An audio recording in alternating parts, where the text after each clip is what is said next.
Bacaan liturgi Senin 2 Mei 2022, hari biasa Pekan Paskah ketiga, peringatan wajib Santo Athanasius, Uskup dan Pujangga Gereja. Bacaan dari Kisah Para Rasul. Stefanus yang penuh dengan karunia dan kuasa mengadakan mukjizat-mukjizat dan tanda-tanda di antara orang banyak. Tetapi tampillah beberapa orang dari jemaat Yahudi yang disebut jemaat orang Libertini.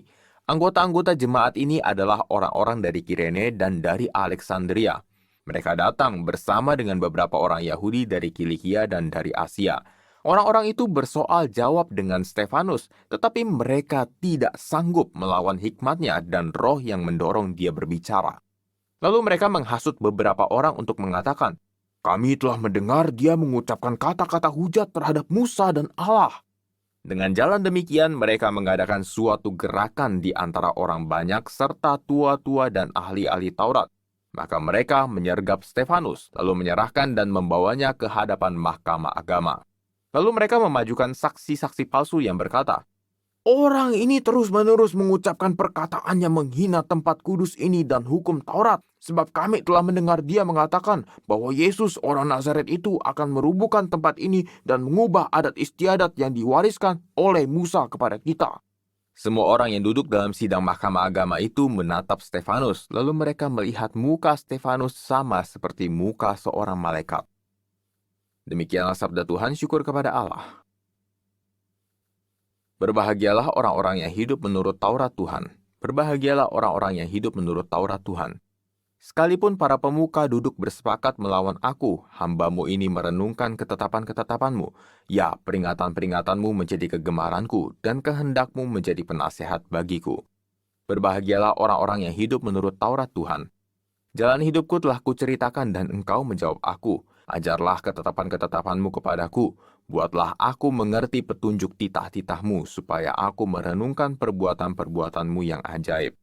Berbahagialah orang-orang yang hidup menurut Taurat Tuhan. Jauhkanlah jalan dusta daripadaku, dan karuniakanlah hukum-Mu kepadaku. Aku telah memilih jalan kebenaran dan menempatkan hukum-hukum-Mu di hadapanku. Berbahagialah orang-orang yang hidup menurut Taurat Tuhan. Alleluia, alleluia, alleluia. Manusia hidup bukan dari roti saja, tetapi dari setiap firman yang keluar dari mulut Allah. Alleluia, alleluia, alleluia. Alleluia, alleluia, alleluia. Inilah Injil suci menurut Yohanes, dimuliakanlah Tuhan. Setelah Yesus memperganakan roti, keesokan harinya orang banyak yang masih tinggal di seberang Danau Tiberias melihat bahwa di situ tidak ada perahu selain yang dipakai murid-murid Yesus.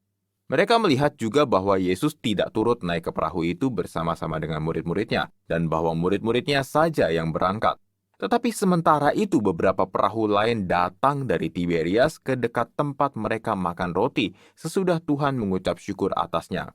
Ketika orang banyak melihat bahwa Yesus tidak ada di situ dan murid-muridnya juga tidak, mereka naik ke perahu-perahu itu lalu berangkat ke Kapernaum untuk mencari Yesus. Ketika orang banyak menemukan Yesus di seberang laut itu, mereka berkata kepadanya, "Rabi, bila mana engkau tiba di sini?" Yesus menjawab, Aku berkata kepadamu, sesungguhnya kamu mencari aku bukan karena kamu telah melihat tanda-tanda, melainkan karena kamu telah makan roti itu dan kamu kenyang. Bekerjalah bukan untuk makanan yang akan dapat binasa, melainkan untuk makanan yang bertahan sampai kepada hidup yang kekal, yang akan diberikan Anak Manusia kepadamu. Sebab dialah yang disahkan oleh Bapa Allah dengan meterainya. Lalu kata mereka kepadanya, "Apakah yang harus kami perbuat supaya kami mengerjakan pekerjaan yang dikehendaki Allah?" Jawab Yesus kepada mereka, Inilah pekerjaan yang dikehendaki Allah, yaitu hendaklah kamu percaya kepada Dia yang telah diutus Allah. Demikianlah sabda Tuhan, terpujilah Kristus.